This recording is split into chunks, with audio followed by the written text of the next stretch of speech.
Have you ever looked at your adult child and wondered, how did we get here?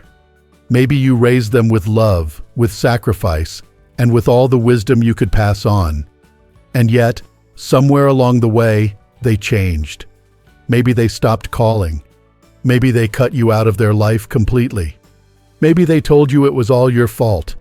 And now you're left picking up the pieces, feeling discarded, heartbroken, and confused. You're not alone. So many parents, especially those in their 60s, 70s, and even older, have been left in the cold by adult children who once called them mom or dad with such warmth. The pain is deep, but what makes it worse is when these same children who pushed you away still seem to want control over your emotions, your freedom, your ability to move on and heal. And that's what we're talking about today. This isn't just about estrangement. It's about when your adult child shows strong controlling and self-centered traits, and they don't want you to move forward without their approval.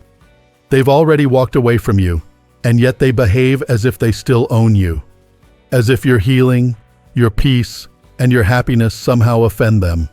So why does this happen? Why do adult children with these traits discard their parents, but then get angry when those parents start living again? That's what we're going to unpack together, one piece at a time. And my hope is, by the end, you'll feel a little more free, a little more grounded, and a lot more confident in your right to move on. Let's begin by talking about the heart of the issue, the belief that you belong to them. Now, I know that may sound strange. Of course, you don't belong to your child. You're the parent. You had a life before they were born. You raised them. You gave to them. But people with these patterns don't see relationships the way healthy people do. In their mind, people aren't separate individuals with their own needs. People are extensions of them, tools in a way that exist to serve their feelings. So when a child with these traits pushes you away, it's not necessarily because they want independence or peace. It's often because you didn't meet some unspoken, ever-changing expectation. Maybe you set a boundary. Maybe you disagreed with them. Maybe you just got older and needed more support they weren't willing to give. And when that happens, they flip the switch. You go from being their loved parent to someone they discard. But here's the confusing part. Even after they walk away, they don't truly let go. Because in their mind, you're still theirs. They might not want to talk to you. They might not return your calls. But if you start smiling again, if you go on a trip, make new friends, or find joy in your day-to-day life, they feel threatened. Why? Because deep down, they didn't just want distance. They wanted dominance.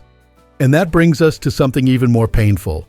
The way children with these controlling, self-focused traits begin to treat their parents as objects rather than human beings.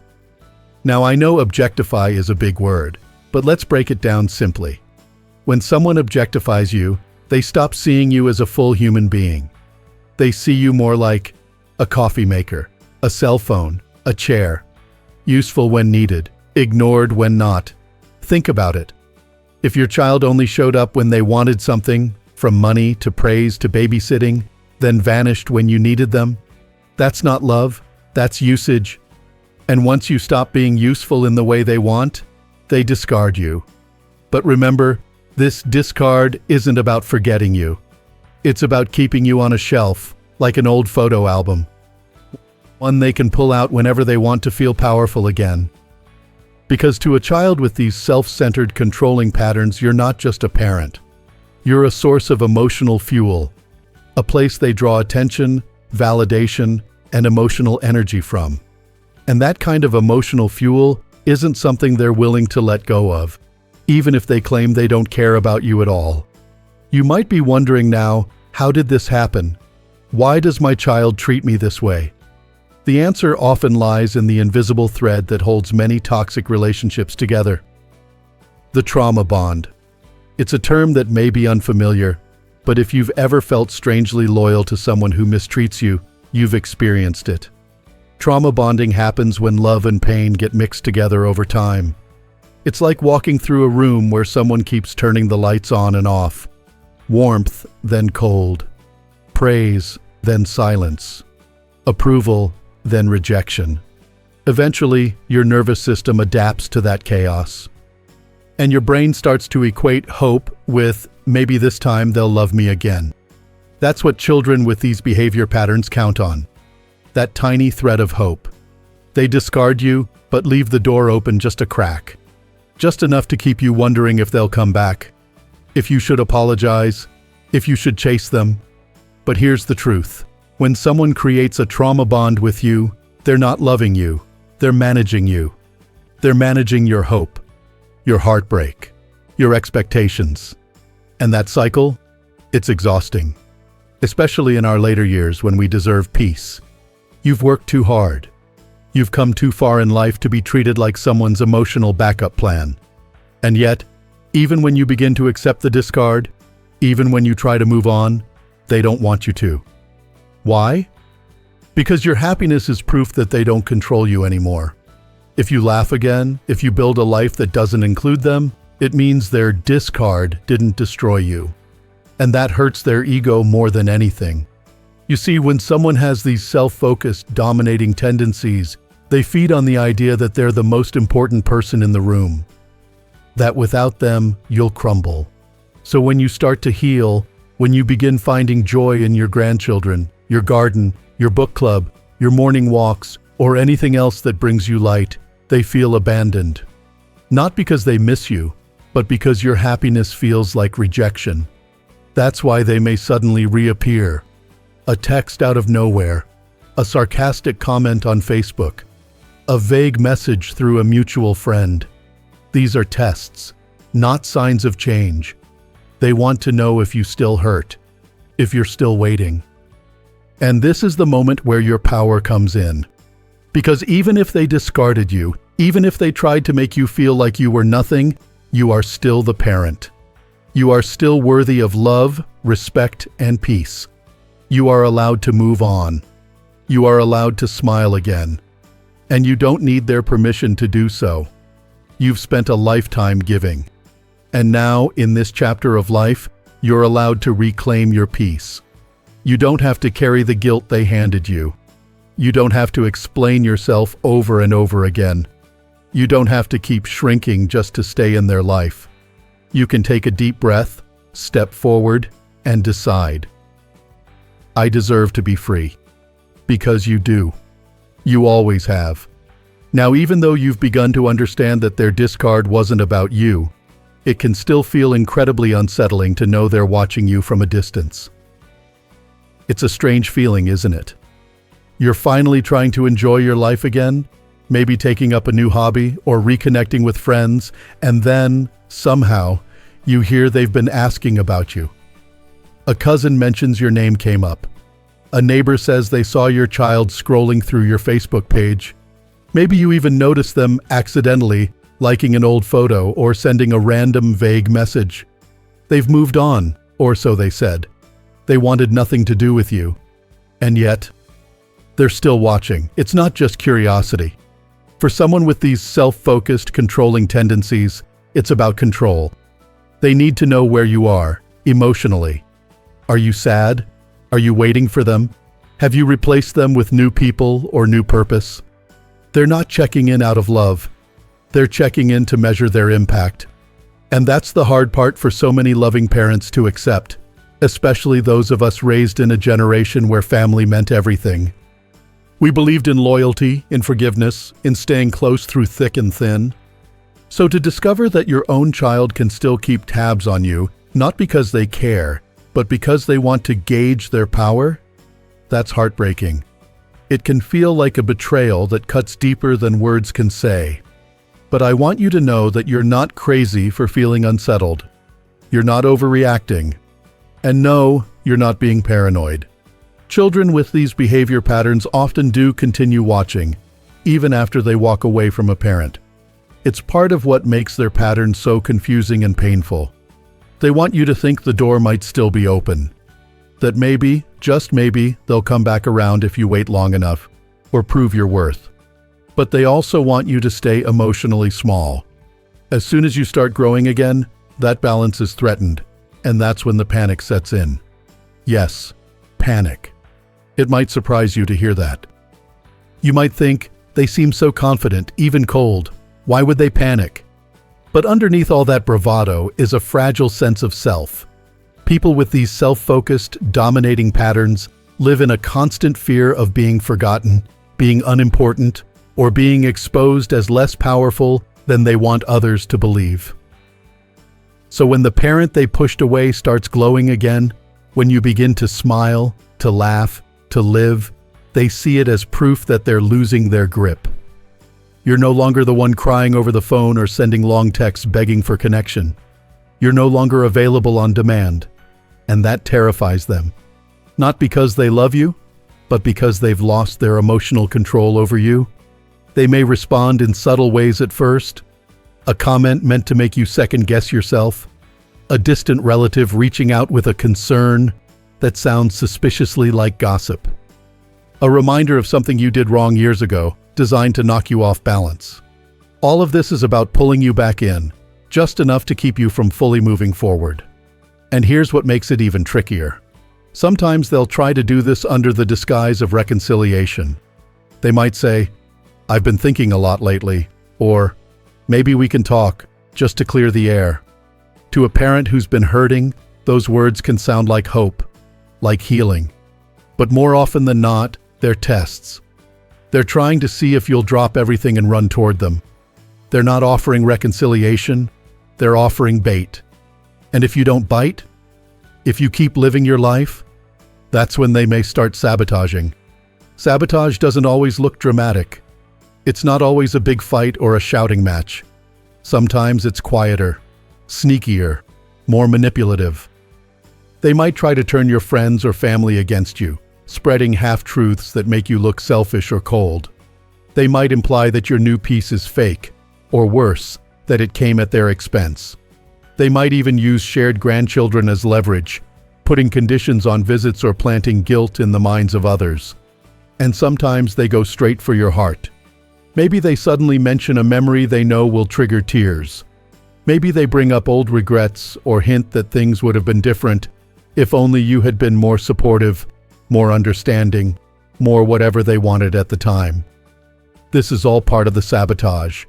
It's meant to destabilize you, to make you question your own choices, to keep you from stepping into joy and letting go of the pain they caused. But here's the truth they don't want you to realize. Once you stop playing the game falls apart. Once you stop engaging with their mixed signals, their control weakens. And the moment you stop letting their silence or their sudden attention define your worth is the moment you take your power back. Now, I know this isn't easy, especially when you've spent decades loving a child who now sees you as a threat to their image. It can be a daily battle between your heart and your head, between wanting reconciliation and needing self-respect. But please hear me when I say this. Moving on is not rejection. Healing is not betrayal. Finding peace is not punishment. You are allowed to enjoy your life, even if they never say sorry. You are allowed to build new relationships, even if they call it replacing them. You are allowed to laugh again, even if they want you to live in sorrow. It takes courage to keep going. It takes strength to look at the damage and still choose love, for yourself, for your future, for the people who do treat you with kindness and respect. There is nothing selfish about choosing peace over pain. And no matter how long it takes, it's never too late to reclaim your freedom. Your worth does not depend on your child's behavior. Your value does not shrink because they refuse to see it. And your life, your beautiful, meaningful, still unfolding life, is not over because they walked away. It's just beginning again. You don't need to carry the weight of their expectations anymore. You don't have to walk on eggshells, waiting for the next message, or wondering how they'll twist your actions into new reasons for blame. You have the right to rest. You have the right to breathe. You have the right to move forward with dignity, knowing that you did your best, and now you're choosing better. Because even if they never return, even if they never say the words you long to hear, you are not alone in this journey. There are so many others walking beside you, parents who understand this pain, who've felt this silence, and who've learned to stand up again. And slowly but surely, you will too. There comes a point in your healing where you stop asking, "Why did they do this to me?" and instead begin asking, "What do I do with this pain now?" That shift, small as it may seem, is the beginning of reclaiming your power. Because you can't control how someone else sees you. You can't rewrite their version of the story. But you can write the next chapter of your own. And that's why we need to talk about what happens when children with these patterns realize you're truly moving on, and how they try to interfere with that freedom. See, for many parents, especially those who gave everything to raise their kids, the idea of letting go feels unnatural. You spent decades putting your children first, sacrificing time, money, energy, sometimes your own identity. So when they push you aside and then get angry when you stop waiting, it cuts deep. But once you begin to reclaim your life, something in them shifts. And not in a good way. They may start to test the waters again, not because they've changed, but because your strength exposes their weakness. Suddenly, they'll try to bring up old conversations, pick at old wounds, or even suggest you're the one who changed. They want you to feel guilty, small, unsure of yourself. And that confusion? That's where sabotage begins. It can look like subtle emotional manipulation. Maybe they remind you of mistakes you made 20 years ago. Maybe they question your memory or your intentions. They might even accuse you of being cold or uncaring, words that cut extra deep when you've spent a lifetime being anything but. It can look like sudden interest, asking to meet, offering to talk, making vague promises of working things out. But when you try to engage, you quickly realize the conversation isn't about healing. It's about control. They're not listening, they're lecturing. They're not asking how you feel, they're blaming you for how they feel. And sometimes, sabotage comes in even more hurtful ways, through people you both know. They might twist the story when talking to siblings, cousins, or mutual friends. Suddenly, you're hearing that you abandoned them, or that you're being dramatic, when all you did was finally stop chasing. These aren't accidents, they're tools, designed to pull you back into a pattern that keeps you exhausted, confused, and dependent. But here's what I want you to hold on to. They can't sabotage what you protect. And that's the real work now. Not just surviving what they did to you, but building a life they can no longer touch. So how do you do that? You begin by protecting your peace like it's sacred. Because it is. That might mean limiting contact, or going completely no contact if needed. You don't have to respond to every message.